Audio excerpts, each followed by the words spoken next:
ಒಂದೇ ಪಿಕ್ನಿಕ್ ಅಂತ ಹೇಳ್ಬಿಟ್ಟು ನಮ್ಮ ಅಕ್ಕ ನಮ್ಮ ತಮ್ಮ ಎಲ್ಲ ಪ್ಲ್ಯಾನ್ ಮಾಡಿದರು. ನಂದಿ ಹಿಲ್ಸ್ಗೆ ಮತ್ತು ಈಶಾ ಫೌಂಡೇಶನ್ ಹೋಗೋಣ ಅಂತ ಹೇಳ್ಬಿಟ್ಟು ನಾವು ಮನೆಗೆ ಹೋದಾಗ ನಮಗೆ ಸರ್ಪ್ರೈಸ್ ಆಯಿತು. 10:30 ಆಗಿದ್ದು ನಮ್ಮ ಅಕ್ಕನ ಮಗಳು ನಮ್ಮ ಭಾವನ ಬರ್ತಾರೆ ಅಂತ ಹೇಳ್ಬಿಟ್ಟು ಡೆಕೋರೇಷನ್ ಮಾಡಿದ್ಲು. ಇದು ಮಾಡಿ ಎಲ್ಲ ಲೈಟಿಂಗ್ಸ್ ಎಲ್ಲ ಬಿಟ್ಟು ರೆಡಿ ಮಾಡಿದ್ದಾಳೆ.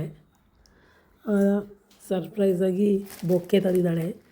ಗಿಫ್ಟ್ ಕೂಡ ರೆಡಿ ಮಾಡಿದ್ದಾಳೆ. ಗಿಫ್ಟ್ ರೆಡಿ ಮಾಡಿದ್ದಾಳೆ ಅವ್ರ ಅಪ್ಪನಿಗೆ ಅಂತ ಹೇಳ್ಬಿಟ್ಟು ಚೆನ್ನಾಗಿ ಮಾಡಿದ್ದಾಳೆ.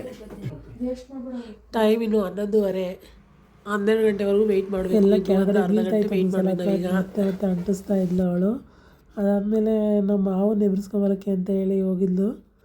ಎಬ್ರಿಸ್ಕೊಂಬಂದ್ಮೇಲೆ ನಾವು ವಿಶ್ ಮಾಡಿದ್ರು. ನಮ್ಮ ಮಾವ ನೋಡಿ ಸ್ಮೈಲ್ ಮಾಡ್ತಾಯಿದ್ದಾರೆ, ನೀವೆಲ್ಲ ಯಾವಾಗ ಬಂದ್ರಿ ಮತ್ತು ಎಲ್ಲ ಡೆಕೋರೇಷನ್ ಮಾಡಿದ್ದೀರಾ ಅಂತ ಹೇಳ್ಬಿಟ್ಟು.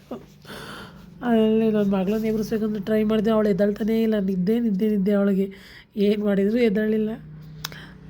ನಾವು ಎಬ್ರಿಸ್ಲೇ ಇಲ್ಲ. ಹಂಗೆ ಮಲ್ಕೊಂಬಿಟ್ಲು ಅವಳು. ಆಮೇಲೆ ನಮ್ಮ ಅಕ್ಕನ ಭಾವ ವಿಶ್ ಮಾಡ್ತಾಯಿದ್ದಾರೆ. ಫೋರ್ ಸ್ಟೇಷನ್ ನಡೀತಾ ಇದ್ದು ನನ್ನ ಮಗಳಲ್ಲಿ ನಿಂತ್ಕೊಂತ ಹೇಳ್ತಾಯಿದ್ದೆ. ಅದಾದಮೇಲೆ ನಮ್ಮ ಮನೆಯವರು, ನಮ್ಮ ಅಕ್ಕನ ಮಗಳು, ನಾವೆಲ್ಲ ಗಿಫ್ಟ್ ಏನೂ ತಂದಿರಲಿಲ್ಲ.